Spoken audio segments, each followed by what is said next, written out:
सम्मानित साथियों, मैं पत्रकार इंतखाब आजाद ने अभी हाल ही में एक आर्टिकल लिखा था जिसका शीर्षक मैंने दिया था, शर्म करो मुसलमानों, अब यह रोना धोना और बीजेपी मोदी योगी को कोसना बंद करो। मेरा यह आर्टिकल देश प्रदेश के विभिन्न समाचार पत्रों और पत्रिकाओं में छपा, सोशल मीडिया पर बहुत वायरल हुआ। इस आर्टिकल के अंदर मैंने क्या लिखा, यह आप गंभीरता पूर्वक सुनने का कष्ट करें और साथ ही इस वीडियो को शेयर करते हुए चैनल तहलका एक्सप्रेस को भी अपने और अपने मित्रों के मोबाइल में सब्सक्राइब करने का कष्ट करें। आर्टिकल क्या लिखा है, जरा इसको आप सुने। जो समाज या जिस समाज के सियासी, समाजी और मजहबी लोग या लीडर बिना संघर्ष और बिना किसी जद्दोजहद किए मुफ्त के टुकड़ों पर हरामखोरी करके जिंदगी बसर करते हैं, वो अपने व अपनी नस्लों और अपने समाज के लिए नासूर बन जाया करते हैं और फिर उनका एक ही काम रह जाता है कि वो तरक्की करते समाज तथा उसके नेताओं से नफरत करते हैं और फिर अपनी पूरी एनर्जी उस समाज के रहनुमाओं को रात दिन कोसने में लगाते रहते हैं।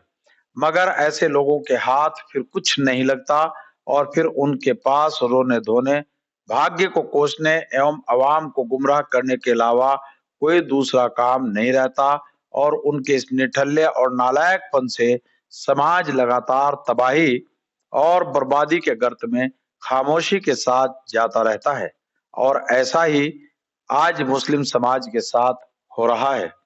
यदि इन्होंने इस पुराने ढर्रे को नहीं बदला तो इनकी तबाही और बर्बादी निश्चित है, उसे कोई टाल नहीं सकता। यह आर्टिकल में लिखा है। मुसलमानों, तुम भारत में अपने साथ हो रहे मौजूदा हालात को ही ले लो। क्या आपके साथ ये हालात भाजपा, मोदी और योगी ने पैदा किए हैं? नहीं, हरगिज नहीं। इन हालातों के तुम खुद जिम्मेदार हो क्योंकि तुमने खुद अपने हालात बदलने के लिए जद्दोजहद और संघर्ष नहीं किया और जो तुम्हारे सियासी और मजहबी रहनुमा हैं वो आप और समाज के साथ थोड़े बहुते नहीं बल्कि 100% भ्रष्ट और बेईमान हैं। वह इसलिए ऐसे हैं कि जिन्हें तुम अपना सियासी और मजहबी रहनुमा मानते हो उन्होंने भी संघर्ष नहीं किया बल्कि वो खुद दूसरों के टुकड़ों पर अपना सियासी और मजहबी आर्थिक साम्राज्य खड़ा किए हुए हैं। वो भी तथाकथित राजनीतिक दलों या उन नेताओं के पालतू या फिर पिट्ठू हैं। जो व्यक्ति या नेता किसी का पालतू पिट्ठू या भोंपू हो तो भला वो समाज की लड़ाई कैसे लड़ सकता है? मैं डंके की चोट पर कह रहा हूं, वो हरगिज नहीं लड़ सकता। इसलिए मैं कहता हूं कि मुसलमानों संघर्ष करो, अपने अंदर वास्तविक प्रतिनिधित्व पैदा करो। जो किसी दल या नेता के पालतू पिट्ठू और भोंपू हैं उनको तिलांजलि दो और बैरिस्टर असदुद्दीन ओवैसी के नेतृत्व में वामसेव के राष्ट्रीय अध्यक्ष वामन मेश्राम, बसपा की मायावती, एएसपी के चंद्रशेखर आजाद, पूर्व सांसद सावित्रीबाई फूले, प्रोफेसर लक्ष्मण यादव और तेजस्वी यादव जैसे ईमानदार नेताओं के साथ मिलकर अपना एक मजबूत गठबंधन बनाओ, तभी तुम्हारा भला हो सकता है, अन्यथा नहीं। और आपको यह भी ईमानदारी के साथ याद रखना होगा कि देश का 100% हिंदू भ्रष्ट है और ना ही बेईमान है। 2-4% हिंदू गलत हैं, बाकी तमाम हिंदू सच्चे और अच्छे हैं जो ईमानदारी और इंसानियत में विश्वास रखते हुए आपके साथ हर जुल्म के खिलाफ कंधे से कंधा मिलाकर खड़े हैं।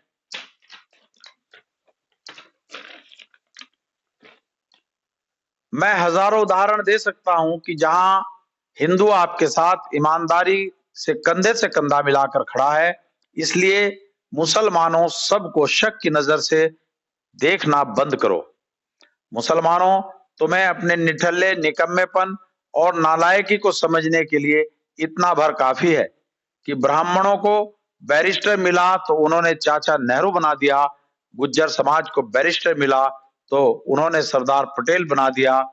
बनिया वैश्य समाज को बैरिस्टर मिला तो उन्होंने महात्मा गांधी बना दिया, और अछूतों व शूद्रों को बैरिस्टर मिला तो उन्होंने वर्ल्ड इंसाइक्लोपीडिया यानी बाबा साहब डॉक्टर भीमराव अम्बेडकर बना दिया। और मुसलमानों, तुम्हें बैरिस्टर मिला तो तुमने उसे भाजपा की बी टीम, दलाल और बीजेपी का एजेंट बना दिया। अब खुद अपने गिरेबान में झांको कि यह सब क्या सिर्फ हिंदुओं ने किया, या फिर यह तुम्हारी अपनी नालायकी है। इसलिए अपने की सही वक्त पर कदर करो और सही वक्त पर अब उसका साथ दो। यदि आज उसका साथ नहीं दिया और जिन्होंने तुम्हें वोट बैंक के रूप में इस्तेमाल करके तुम्हारा शोषण किया, तुम्हें भाजपा और संघ का खौफ दिखाकर तुम्हें बुजदिल बनाया, और फिर तुम उन्हीं का साथ दोगे, उधर अपने को नजरअंदाज करोगे, तो फिर तुम्हारा सत्यानाश होने से दुनिया की कोई ताकत नहीं रोक सकती। याद रखो, अल्लाह भी उन्हीं की मदद करता है जो खुद अपनी मदद के लिए खड़ा होता है। इसलिए खुलकर वोट और सपोर्ट बैरिस्टर असदुद्दीन ओवैसी और बामसेफ की विचारधारा तथा बामसेफ के राष्ट्रीय अध्यक्ष वामन मेश्राम जी को खुलकर सपोर्ट करो, और इस तरह तुम अपने देश, भारत, अपना और तमाम बहुजनों को साथ लेकर राष्ट्र की मुख्य धारा में शामिल होते हुए उत्थान कर सकते हो, अन्यथा नहीं। क्योंकि आप अकेले या कोई भी अकेला कुछ भी नहीं कर सकता, वो सिर्फ और सिर्फ उपेक्षा का शिकार होकर देश की व्यवस्था में अलग थलग पड़ा रहता है। तो मैं पत्रकार इंतखाब आजाद आप लोगों से यही अपील करता हूं और आह्वान करता हूं कि मुसलमानों, तुम अपने गिरेबान के अंदर झांको और झांक करके सीधे रास्ते पर चलो, और एक ऐसा राजनीतिक गठबंधन पैदा करो जिस गठबंधन के जरिए आप सत्ता का हिस्सा बन सकते हैं, क्योंकि सत्ता 10,000 बनतालों की चाबी है। साथियों, आपने मेरी बात को ध्यानपूर्वक सुना, उसके लिए आपका बहुत बहुत धन्यवाद, शुक्रिया। जय भीम, जय मूल निवासी, खुदा हाफिज।